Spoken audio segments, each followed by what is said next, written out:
What if I told you that one of the most powerful ways to share the gospel right now takes less than 30 seconds and you're probably doing the opposite of it every single day? Think about the last time that you were on your phone. You may have scrolled past something uplifting, something that made you pause, something that felt good, and then you kept scrolling. Me too, I've been there.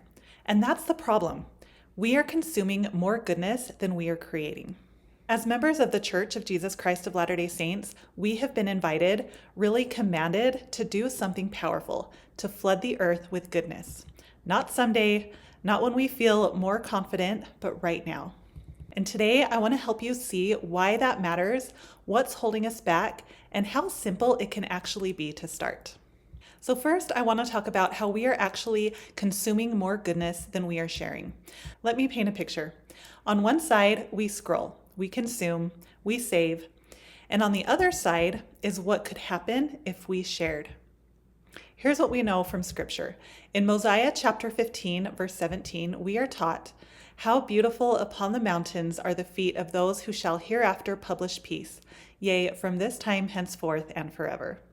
That doesn't just mean exposing darkness, that means actively sharing light. But right now, most of us are quietly holding on to that light instead of letting it shine. I remember saving a post once that deeply touched me. It was exactly what I needed to hear that day. And I had the thought, I should share this. But then I thought, what would people think? So I didn't do it. And I've wondered ever since, who else might have needed that message? Because the truth is, if we don't share goodness, something else will fill that space. And now I want to talk about how fear and overthinking are holding us back. Because let's be honest about what's really going on. We're not lazy, we're not hesitant, but we might be thinking, I don't want to sound preachy, I don't know what to say, what if people judge me? And so we overthink it and then we do nothing. But listen to this invitation from David A. Bednar.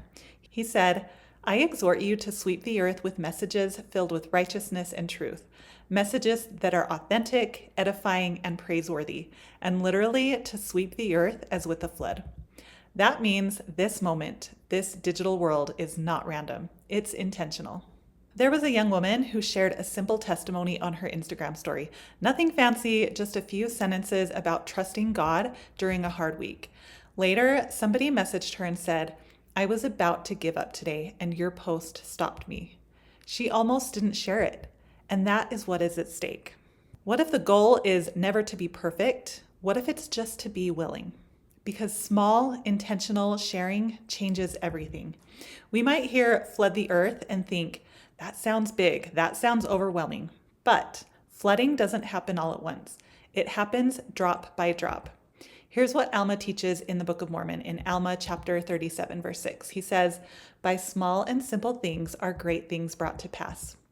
So that means that this isn't about becoming a big influencer or getting a big platform.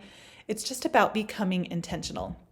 It can look as simple as sharing a scripture that stood out to you, posting a quiet moment where you felt God's love, or bearing a simple testimony. I started doing this in small ways, just sharing thoughts, impressions, little pieces of my faith. And what surprised me wasn't how many people saw it, but how many people needed it. People that I never expected reached out. Not because it was perfect. In fact, maybe it was relatable. And it was real. Here's the reality. If we keep scrolling instead of sharing, the loudest voices online will continue to be the ones that divide, discourage, and distract. But if we choose to flood the earth with goodness, we create space where truth is easier to find, light is impossible to ignore, and people who are searching can actually feel it. This isn't about influencers. This is about you. Your voice, your experiences, and your willingness. You don't need a bigger platform. You just need to use the one that you already have. So here's what I'm inviting you to do. Within the next 24 hours, share one piece of goodness. Not perfect, not polished, just real. And then keep going. Start seeing your social media not as a place to scroll, but as a place to shine. Imagine a world where people open their phones and feel hope instead of comparison, peace instead of noise, or truth instead of confusion. That world doesn't happen all at once. It happens one post, one share, one person at a time. and it starts with you.